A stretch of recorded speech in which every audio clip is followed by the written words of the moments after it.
सबसे पहले आप सबको और देशवासियों को नवरात्रों की, उगादी की, गुड़ी पड़वा की, चेती चांद की, नवरों की, साजीबू चेरवा की, क्योंकि ये नए साल के अलग अलग नाम इस देश की गंगा जमुनी तहजीब में अलग अलग हैं। आप सबको और आपके दर्शकों को, पाठकों को बहुत बहुत शुभकामनाएं।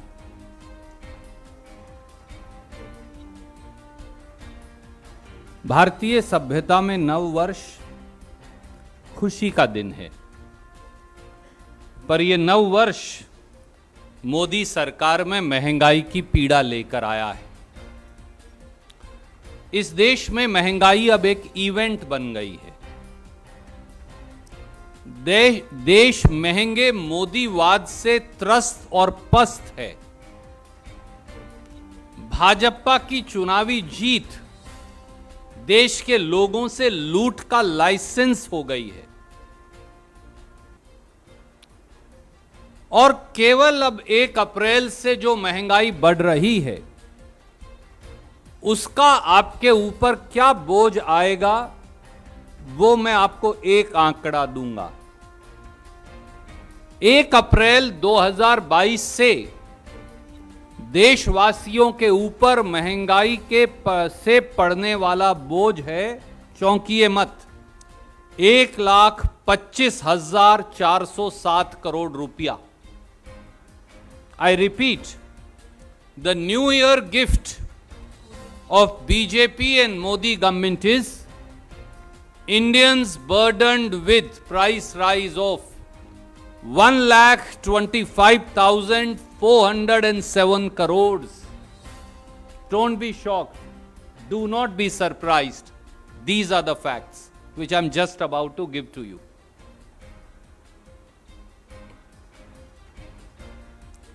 To put it very, very briefly in English for my friends in the South India, Modi government's mantra now is electoral victory is license to loot. The diktat of the cruel, the cumbersome and the back-breaking price rise by Modi government effective 1st of April has shattered the budget of every household in India. Mehengai is the biggest challenge to sustenance of every individual.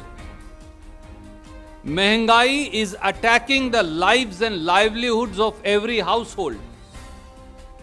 Mehengai is a curse in the life of every citizen. But Mehengai is a daily event being celebrated to mock the people by BJP and Modi government. And that's why Modi है तो यही मुमकिन है। साथियों, लूटपाट की, जनता की जेब काटने की, जनता के बजट पर पॉकेट मारी की, इस वास्तविकता और इस कठोर और कटु सत्य के कुछ पहलू मैं आपके समक्ष रख रहा हूं कि ये 1,25,407 करोड़ कैसे आते। फिगर इससे ज्यादा है क्योंकि कुछ हम कैलकुलेट भी नहीं कर सकते। Taxing the 62 crore farmer, 62 crore देश के अन्नदाताओं पर टैक्स का बोझ। मोदी गवर्नमेंट देश के किसानों से किसान आंदोलन का बदला ले रही है। कल शाम को डीएपी खाद के 50 किलो के बैग के दाम 150 रुपया प्रति बैग बढ़ा दिए गए।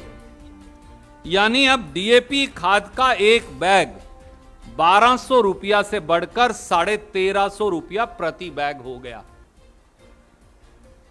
स्वाभाविक तौर से 50 किलो का बैग है, 150 रुपए बढ़ाए तो 3 रुपया किलो बढ़ गया।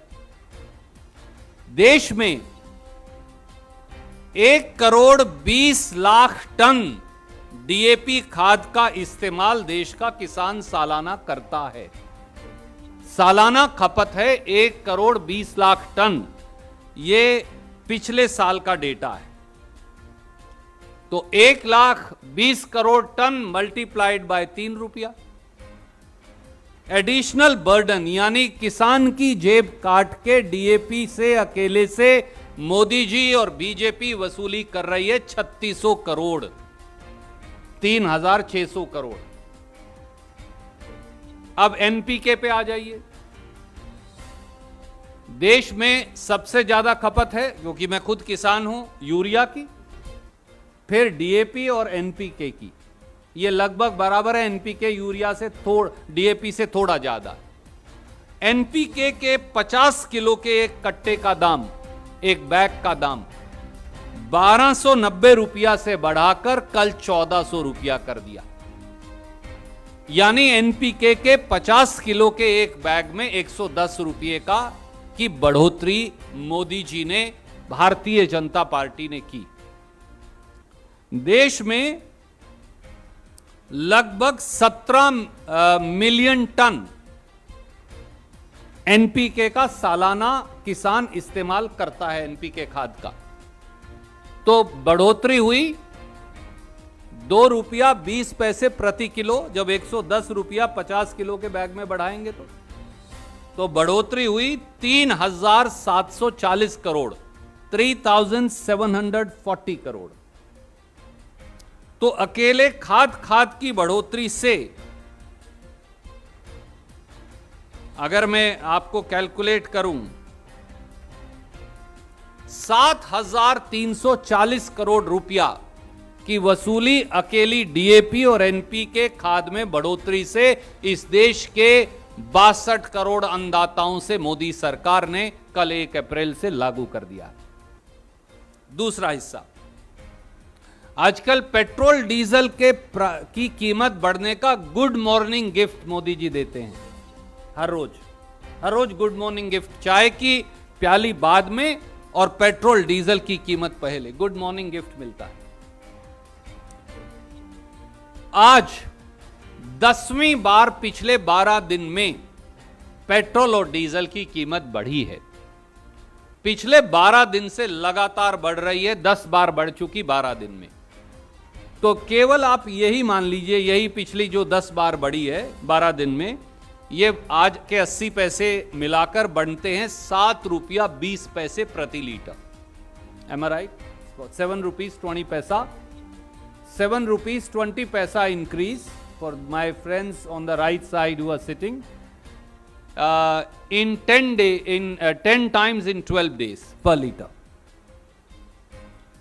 अब भारत सरकार का petroleum planning and analysis cell है, government of India petroleum ministry का, आप सब जानते हैं, जिसे पीपीसीए कहते हैं। उनके मुताबिक पिछले साल जो चला गया 2020-21 में, 21-22 का आंकड़ा अभी लगाया नहीं है, उसमें 15% और बढ़ोतरी है, पर 20-21 में पेट्रोल की जो खपत देश में हुई वो है 27,969,000 metric ton. As per the Petroleum Planning and Analysis Cell of Ministry of Petroleum, Government of India, the consumption of petrol in the year 2020-21 was 27,969,000 metric tons. Multiplied by simple 7 rupees 20 paisa. And the additional burden on you, on me, on your viewers, on your reader comes to 20,138 crore.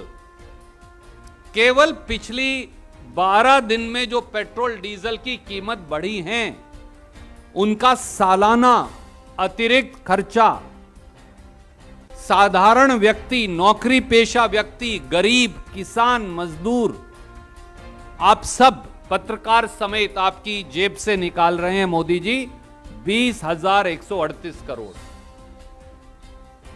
Diesel पर आ जाइए। भारत सरकार के इसी petroleum planning और analysis cell ने साल 2020-21 की diesel की खपत भी लिख के दी है। ये सार्वजनिक डेटा, इस साल 15% और बढ़ेगा। So I am anyway telling you 15% less, because this year will be 15% or even more than that, what I've told you. पिछले साल डीजल की खपत थी 72,713,000 metric tons. The consumption of diesel in the year 2020-21 was, as per Ministry of Petroleum, Government of India, 72,713 metric tons. Multiplied by 7 rupees 20 पैसा. और लोगों पर जो अतिरिक्त बोझ पड़ेगा, किसान की, मजदूर की, गरीब की, ऑटो वाले की, टैक्सी वाले की, ट्रैक्टर वाले की, 3 व्हीलर 4 व्हीलर चलाने वाले की, स्कूटर मोटरसाइकिल चलाने वाले की जेब से जो पैसा निकलेगा, दैट इज 52,353 करोड़ सालाना. Modi ji is going to take away, Bharatiya Janata Party is going to take away 52,353 crore per year only by 7 rupees 20 paisa increase in diesel. So if I was to tell you the additional burden of only diesel and petrol placed on you, it comes to 72,491 crore or 72,500 crore. Simple calculation. Next, the body blow of LPG gas cylinder prices. ऐसा लगता है मोदी जी इस घर के और भारतीय Janata party इस देश की महिलाओं की दुश्मन है. घर के बजट की भी भारतीय जनता पार्टी दुश्मन बन गई है. दुश्मन के नजरिए से देखती. 1 अप्रैल को कमर्शियल गैस सिलेंडर कल 250 रुपए बढ़ा दिया. आप सबने अपने टेलीविजन पर चलाया, अखबार में लिखा. पिछले 2 महीने में यह 346 रुपया बढ़ चुका है. केवल पिछले 2 महीने में, फरवरी मार्च के अंदर यह 346 रुपया बढ़ चुका है.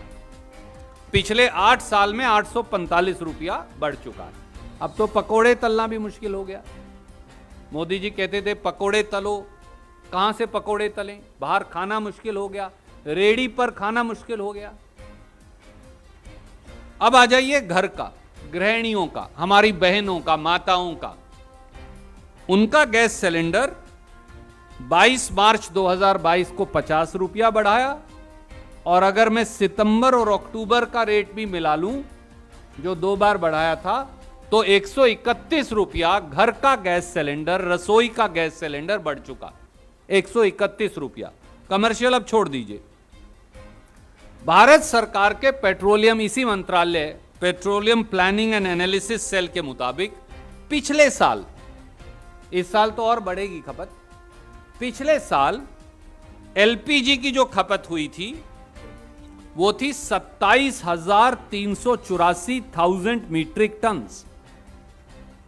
The consumption of cooking gas last year 2020-21 was 27,384,000 metric tons. This is Modi ji's government's figure. Multiply it by 140 rupees 50 paisa, which is the last 3 increases only in 5 months. Not too much. I am not saying calculate from 400 onwards. No. Just calculate last 4 months. And the additional burden on people from cooking gas alone will be 27,095 crore. It's a simple figure. The consumption per year multiplied by 140 rupees 50 paisa, which is the last 3 increases from September 2021 to 1st April 2022. It comes to 27,095 crore.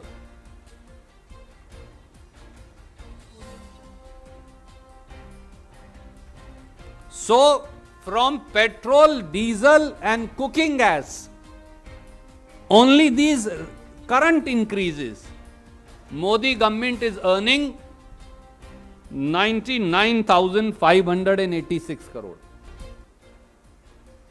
Go further. CNG पर हमला, अगला हमला CNG पर बोल रखा है।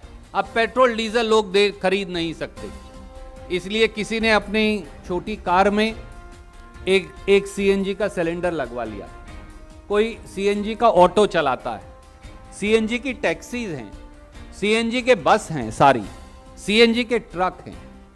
CNG का rate बढ़ेगा तो बस का भाड़ा भी बढ़ेगा, सीएनजी का रेट बढ़ेगा तो उबर ओला का रेट भी बढ़ जाएगा, सीएनजी का रेट बढ़ेगा तो टैक्सी का रेट भी बढ़ जाएगा, सीएनजी का रेट बढ़ेगा तो 3 व्हीलर 4 व्हीलर का रेट बढ़ जाएगा, माल भाड़ा बढ़ जाएगा। सीएनजी पर क्या हमला हुआ है वो भी देख लीजिए। कल 1 अप्रैल को मोदी जी ने 80 पैसे प्रति किलो सीएनजी के बढ़ा दिए। केवल इस मार्च के महीने में सीएनजी के रेट जो 6 बार बढ़ाए हैं, वो बनते हैं 4 रुपया किलो। केवल 1 मार्च से 1 अप्रैल 2022 तक, केवल 30 दिन में सीएनजी के रेट 4 रुपया किलो बढ़ गए हैं। सीएनजी की भारत सरकार के मुताबिक सालाना कंजम्पशन है 3,247,000 मीट्रिक टन। ये मैं नहीं कह रहा, ये भारत सरकार बताती। तो अगर 4 रुपया से गुना करें तो 1400 करोड़ रुपया आपकी जेब से निकाल लिया। 1400 करोड़ रुपए की महंगाई सीएनजी से।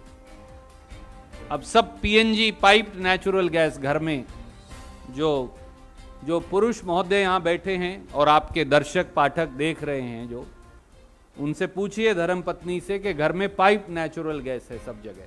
इस देश में 89 lakh 89 lakh pipe natural gas connection है। यह गवर्नमेंट ऑफ इंडिया का डेटा है इस समय। और पाइप नेचुरल गैस के बारे में कल शाम को एक तोहफा मोदी जी ने और दे दिया। 5 रुपया 85 पैसे प्रति एससीएम पाइप नेचुरल गैस बढ़ा दी। और उससे पहले 24 मार्च को, एक हफ्ता पहले 1 रुपया बढ़ाई थी। तो 7 दिन में 6 रुपया प्रति एससीएम पाइप नेचुरल गैस बढ़ा दी। भारत सरकार यह कहती है कि एक घर 1 महीने में, इन 89 लाख घरों में 15 एससीएम गैस इस्तेमाल करता। ये पीएनजी कंपनीज कह रही हैं, मैं नहीं कह रहा। तो अगर 15 एससीएम करते हैं और 6 रुपया बढ़ गए और 89 लाख घर हैं, तो सीधा सीधा जो आपके ऊपर खर्चा आया है वो है 961 करोड़ रुपया। आपकी पाइप नेचुरल गैस का खर्चा अब सालाना जो देशवासियों को अतिरिक्त देना पड़ेगा वो है 961 करोड़। आगे चलिए। हर आदमी के पास कार है, छोटी बड़ी। अब जो टोल टैक्स है, it is burning a hole, toll is burning a hole in the pocket of people. Toll now is burning a hole. 1 अप्रैल से मोदी सरकार ने, भारतीय जनता पार्टी ने 10% से 18% टोल की दरें बढ़ा दी हैं। ये उन्होंने बाकायदा घोषणा की। 2020-21 में गडकरी जी का, मोदी जी का सरफेस ट्रांसपोर्ट मंत्रालय बता रहा है कि एनुअल टोल टैक्स कलेक्शन केवल नेशनल हाईवे से, स्टेट हाईवेज की मैं बात ही नहीं कर रहा, स्टेट हाईवेज अलग रह गए, केवल नेशनल हाईवे से एनुअल टोल टैक्स कलेक्शन है 28,451 करोड़ रुपया। गडकरी जी ने यह बयान भी दिया है कि इस साल यह 34,000 करोड़ हो जाएगी। 34,000 करोड़ का 18% बनता है 6,120 crore. So the additional burden of toll on people of India is 6,120 crore. आगे चलिए। ना बीमार छोड़े ना दवा छोड़ी। बीमारों पर भी टैक्स और दवा पर भी टैक्स। तैयार हो जाइए। इस 1 अप्रैल से मोदी सरकार ने 800 जरूरी दवाइयों के दाम 10.76% बढ़ा दिए, या 11% लगभग, 10.76%. What are those medicines is very very interesting and shocking. Paracetamol की गोली के दाम अब 11% बढ़ गए हैं, बुखार की जो दवाई है. बुखार में एंटीबायोटिक्स जाएंगे तो डॉक्टर देगा, तो एजिथ्रोमाइसिन, सिप्रोफ्लॉक्सिसिन, मेट्रोनिडाजोल, इनके दाम भी 11% बढ़ गए हैं. कोरोना की सारी दवाइयों के दाम 11% बढ़ा दिए हैं. ब्लड प्रेशर की सारी दवाइयों के दाम 11% बढ़ा दिए हैं. हार्ट डिजीज की, दिल की बीमारी के सारे दाम 11% बढ़ा दिए हैं. स्किन डिजीज के सारे दाम 11% बढ़ा दिए हैं. खून की कमी अगर किसी बच्चे महिला में है, जो अक्सर होती है, तो उनके दाम भी दवाइयों के 11% बढ़ा दिए हैं. विटामिन और मिनरल, जो बच्चा कमजोर होगा, पुरुष या महिला कमजोर होगी, थोड़ा विटामिन देते हैं, उनके दाम भी 11% बढ़ा दिए गए हैं. 800 दवाइयों के दाम 11% बढ़ा दिए गए हैं. इंडस्ट्री का यह एस्टीमेट है कि जो उपभोक्ता है, यानी आपके दर्शक, आपके पाठक जो हैं, वो अब, और इस देश के 140 करोड़ लोग 10,000 करोड़ रुपया सालाना, 10,000 करोड़ सालाना अतिरिक्त इन दवाइयों का देंगे. कोई 30,000 करोड़ भी कहता है, पर मैंने उसका लोअर एस्टीमेट यहां लिखा कि 10,000 करोड़ का यह खर्चा आएगा. आगे चलिए, मोदी जी के तोहफे अभी खत्म नहीं हुए. अब साधारण व्यक्ति घर नहीं खरीद सकता, क्योंकि घर अब 15% से 20% यकायक महंगा हो गया है. And the buying a house has become a mirage for salaried class, for the middle class of India, from whom Modi ji seeks maximum support. इस अप्रैल से स्टील के, सीमेंट के, ईंट के, लकड़ी के, सैनिटरी फिटिंग्स के कीमत 15% से लेके और 40% तक बढ़ गए हैं. स्टील प्राइस अगर आप मार्च 2021 का निकालिए और मार्च 1 अप्रैल 2022 का देखिए, लगभग 30% इजाफा है. 30%. 4 स्टील कंपनियां मुनाफा कमा रही हैं, जिनमें एक सरकारी है जिसका हिस्सा 15% है, 85% में 3 है, मोदी जी के मित्र हैं तीनों. ऐसे ही सीएनजी, पीएनजी, पेट्रोल, डीजल, हम सब जानते हैं कि सरकारी कंपनियों के अलावा 3 और प्राइवेट कंपनी कौन है जिनका शेयर बाजार में जाके देखिए पिछले 3 दिन में कितना बढ़ गया. क्योंकि मोदी जी ने क्या किया, 1 अप्रैल से उन्हें एक तोहफा दिया. माफ कीजिए, मैं थोड़ा डाइवर्ट कर रहा हूं. जो प्राइस सरदार मनमोहन सिंह जी ने $2.90 पर ब्रिटिश थर्मल यूनिट गैस का किया था डिसाइड, उसे कल से $6.10 प्रति ब्रिटिश थर्मल यूनिट, यानी 300% कीमत बढ़ा के एक तोहफा दिया उन्होंने. तो नेचुरली फिर आपका CNG, PNG, petrol, diesel, LPG, commercial gas सब बढ़ेंगे. वो क्यों नहीं बढ़ेंगे? Anyway, coming back to this, cement जो है वो 22% बढ़ गई है.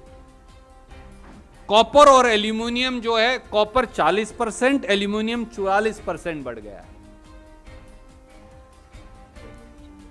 सिर्फ अगर मैं एक उदाहरण दूं, स्टील प्राइस जो है 35 रुपए किलो से 90 रुपया किलो हो गया है. मार्च 2021 से मार्च 2022 तक 35 रुपया किलो से 90 रुपया. काश हम स्टील ही खरीद के रख लेते नौकरी करने की बजाय. जरूरत नहीं थी और काम करने की. इस देश के लोगों को मोदी जी ये बता देते तो सब 35 रुपए में स्टील खरीद के रख लेते, 300% बढ़ जाता. फायदा किसको हो रहा है?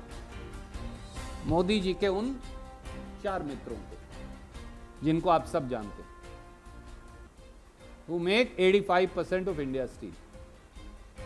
सीमेंट का जो एक बैग है वो 100 रुपया बढ़ गया है दोस्तों। मार्च 2022 का रेट चेक, 21 का चेक करिए और 1 अप्रैल 2022 का चेक करिए।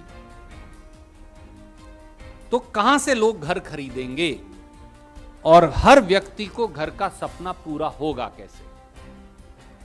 आगे चलिए। आप कहेंगे मैं लोन ले लूंगा, आप कह सकती हैं मैं लोन ले लूंगी, क्या हो गया? तो अब जो आपको डिडक्शन मिलनी थी लोन पे, मोदी जी ने 1 अप्रैल से उसे खत्म कर दिया है, आपको भी तोहफा दिया है। Section 80EE of the income tax act, जो फर्स्ट टाइम होम बायर्स को, आप जैसे नौजवान पत्रकार हैं, आपके दर्शक हैं, बहुत सारे नौजवान हैं, पहली बार जीवन में जो घर खरीद रहे हैं, उनको ब्याज पर जो छूट मिलती थी वो मोदी जी ने वापस ले लिए 1 अप्रैल से। अब आप लोन लेंगे तो कोई ब्याज पर छूट नहीं है, पूरा टैक्स देना पड़ेगा। तो आप कहेंगे चलो मैं लोन नहीं लूंगा, मैं तो प्रोविडेंट फंड अकाउंट में मेरा पैसा जमा करवा दूंगा। मोदी जी ने सोचा पक्का ये करेंगे तो उसका भी इलाज करो। तो प्रोविडेंट फंड अकाउंट पर भी अब 1 अप्रैल से टैक्स। 1 अप्रैल 2022 से अगर आपने 2.5 लाख रुपया से ज्यादा प्रोविडेंट फंड से कमाने की जरूरत की तो भारतीय जनता पार्टी आपको टैक्स लगाएगी। It is now subject to tax. जो वो एग्जम्प्ट था अब एग्जम्प्ट नहीं रहा, अब उस पर टैक्स देना पड़ेगा। और जो पहले से प्रोविडेंट फंड होल्डर हैं उनका ब्याज पहले से ही 8.9% से 8.5 किया था, अब 8.1% कर दिया। तो ब्याज कम कर दिया और जो टैक्स माफी थी वो खत्म कर दी। बहुत बढ़िया, क्या अच्छा गिफ्ट दिया है।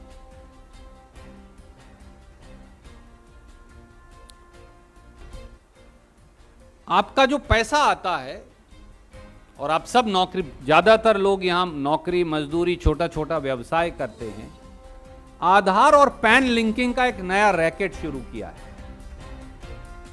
अगर आप पैन लेने जाते हैं तो मुझे लगता है उसकी कॉस्ट 150 या 170 रुपया है। तो अब ये हुक्म कर दिया, राजा का हुक्म आया है दिल्ली के राजा का, कि आधार और पैन अब लिंक करवाना पड़ेगा। नहीं करवाओगे तो आपके सब अकाउंट्स बंद। अब आप कुछ नहीं काम कर सकते जब तक आधार और पैन लिंक नहीं होगा। तो आधार और पैन लिंकिंग में फिर एक नया रैकेट चलाया कि अगर आप लिंक नहीं करेंगे तो अप्रैल से जून तक 500 रुपया जुर्माना लगेगा, और मार्च 2023 तक चलेंगे तो 1000 रुपया जुर्माना लगेगा।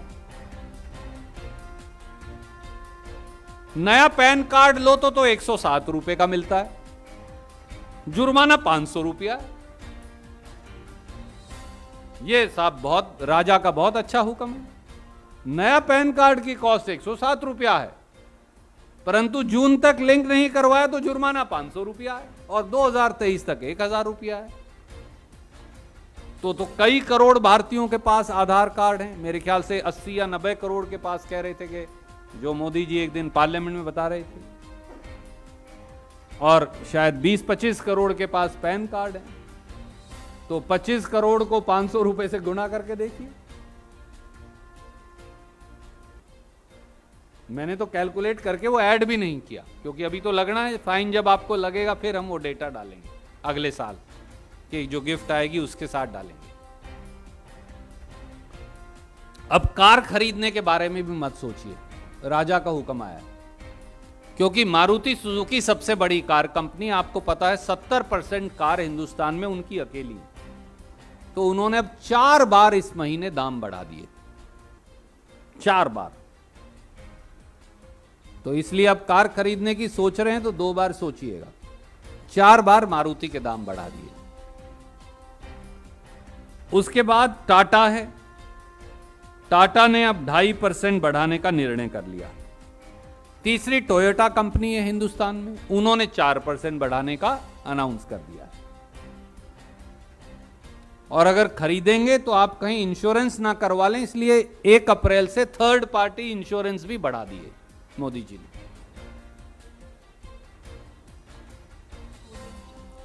अब आप कहेंगे बच क्या आ गया, तो अभी बचे हैं ना। ये देखिए एलईडी की लाइट लगी है, ये एयर कंडीशन लगा है, पंखे हैं, रेफ्रिजरेटर है, आप सांस भी ले रहे हैं। तो air condition, TV, LED, mobile, refrigerator 1 अप्रैल से सब महंगे। 1 अप्रैल से मोदी गवर्नमेंट ने एल्यूमिनियम ओर एंड कंसंट्रेट पर 30% ड्यूटी लगा दी है। आपको पता है कि इन सारी चीजों में 50% तक कंपोनेंट यही है।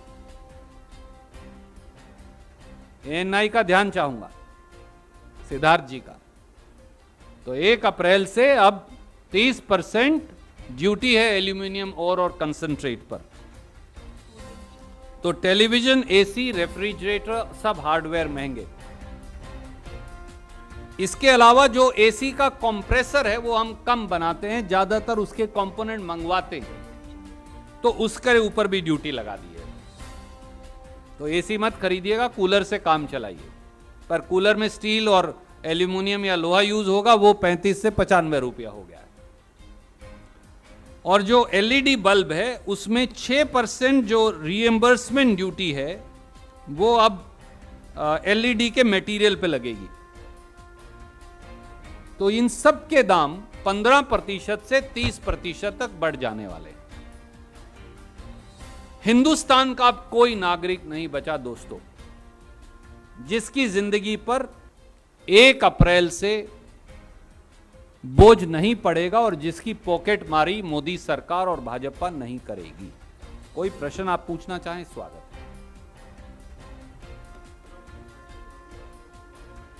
साहब पैकेज में माफ हाथ जोड़कर कहूंगा, मैंने नहीं, मोदी जी ने बनाया है।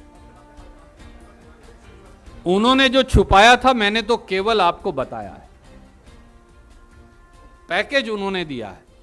इसमें अभी मैंने जो कीमतें ऐड नहीं की हैं वो मैंने घर की कीमत नहीं ऐड की, क्योंकि मैं कैलकुलेट नहीं कर सकता पूरे हिंदुस्तान में कितने लोग घर बनाएंगे। मैंने आपको होम लोन की जो आपको एक्स्ट्रा पैसा देना है वो नहीं ऐड की 1,25,000 करोड़ में। मैंने पीएफ अकाउंट का जो आप पर टैक्स लगाएंगे उसकी भी नहीं ऐड की कीमत। मैंने आधार पैन का पैसा भी ऐड नहीं किया। मैंने आपकी कार अगर आप खरीदेंगे तो उसकी जो एक्स्ट्रा कीमत है वो भी ऐड नहीं की। मैंने आपके TV, AC, refrigerator, LED, mobile उनकी कीमतें भी अभी ऐड नहीं की। ये ना ऐड करो तो खर्चा आएगा आपका 1,25,407 करोड़ 20 लाख रुपया। धन्यवाद। कोई प्रश्न?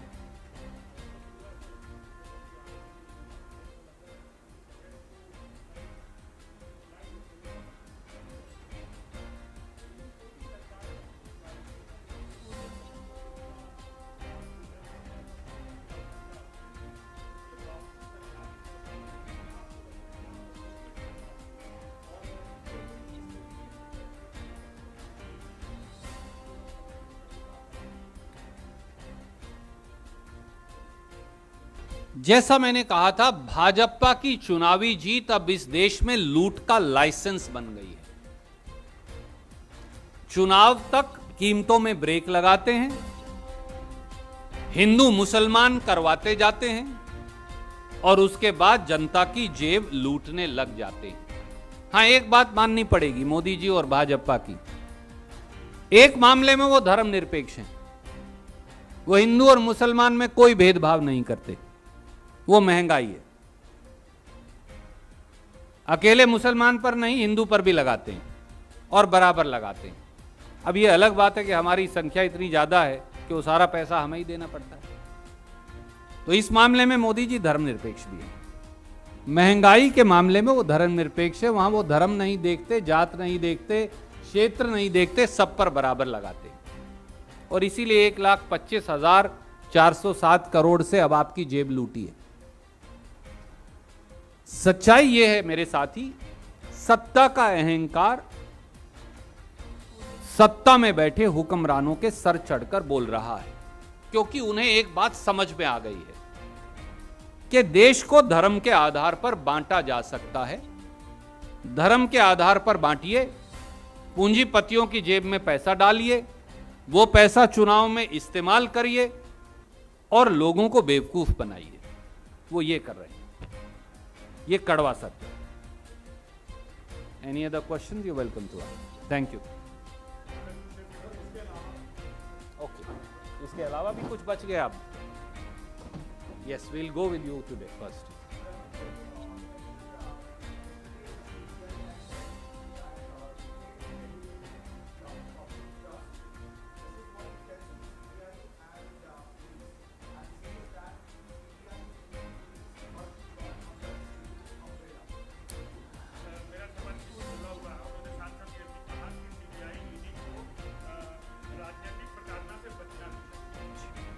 मैं हिंदी अंग्रेजी दोनों में जवाब दे देता हूं। Let me answer my friend first.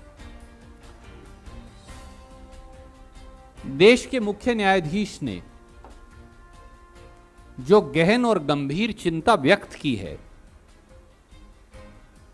Central bureau of investigation, ED, income tax किस प्रकार से अपनी निष्पक्षता और विश्वसनीयता दोनों खोकर भाजपा के पिट्ठू बन गए हैं, उसको लेकर हम भी उससे अपने आप को जोड़ते हैं। सच्चाई क्या है? सीबीआई अब captive bureau of BJP investigation है। अपने जिस विरोधी पर चाहेंगे वो छोड़ देंगे। ईडी क्या है? Election department of BJP. Income tax क्या है? भारतीय जनता पार्टी के विरोधियों की प्रताड़ना का एक झुंझुना। तो सीबीआई, ईडी और इनकम टैक्स अब मोदी सरकार के पिट्ठू बन गए हैं और भारतीय जनता पार्टी की फ्रंटल ऑर्गेनाइजेशंस हैं। जब जब चुनाव आते हैं, मोदी जी से पहले सीबीआई, ईडी, इनकम टैक्स जाते हैं। मैं मुख्य न्यायाधीश जी को भी देश के एक नागरिक के तौर पर कहूंगा, केवल अदालत में बैठकर चिंता व्यक्त करने से माननीय न्यायाधीश जी कुछ नहीं होने वाला। जब तक मुख्य न्यायाधीश संज्ञान लेकर संवैधानिक शक्तियां जो सुप्रीम कोर्ट के पास हैं उनका इस्तेमाल कर सरकार के इन पिट्ठुओं पर कानून और संविधान का अंकुश नहीं लगाएंगे, बातें करना व्यर्थ है। तो उन्हें भी अपने अंतःकरण में झांककर अपनी संवैधानिक जिम्मेवारी पर ध्यान देने की जरूरत है। Let me answer to you my friend. The honourable chief justice of India yesterday expressed deep concern about the absolute and total subjugation of CBI, ED and income tax at the altar of, I add that, of Bharatiya Janata Party's and Modi government's electoral machine. The truth for CJI must understand, and it is there for every citizen to see, that CBI, ED and income tax are stooges of BJP and Modi government to be unleashed against electoral opponents. That's why CBI's new name is Captive Bureau of Investigation for BJP Political Settlement Affairs. ED has become election department of BJP and IT has become a toy, a pliable toy in the hands of the government to be unleashed against its opponents. Now when Modi ji and BJP go to fight an election, the first people to arrive are CBI, ED and income tax. That's the truth. And I, as a citizen of India, urge upon the Honorable Chief Justice of India that Speaking in strong language sitting in the honorable court alone is insufficient when constitution and rule of law is being trampled upon by those sitting in the citadels of power.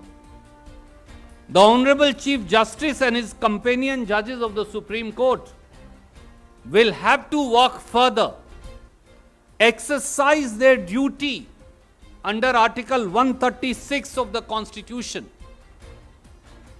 and if necessary, put, curb and punish CBI, ED and income tax for acting as political stooges for the BJP and Modi government.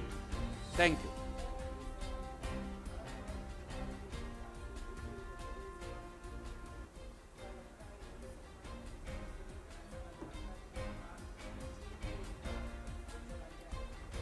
आदरणीय मित्र, नेपाल हमारा मित्र मुल्क है।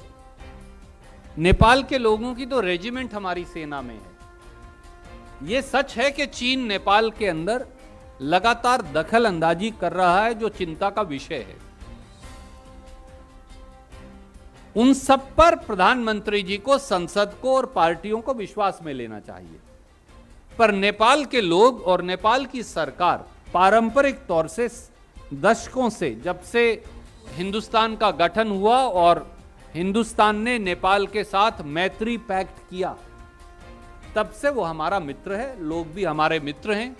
मुझे लगता है कि सरकार को इस बात का संज्ञान में लेकर गंभीरता से इसे लेना चाहिए।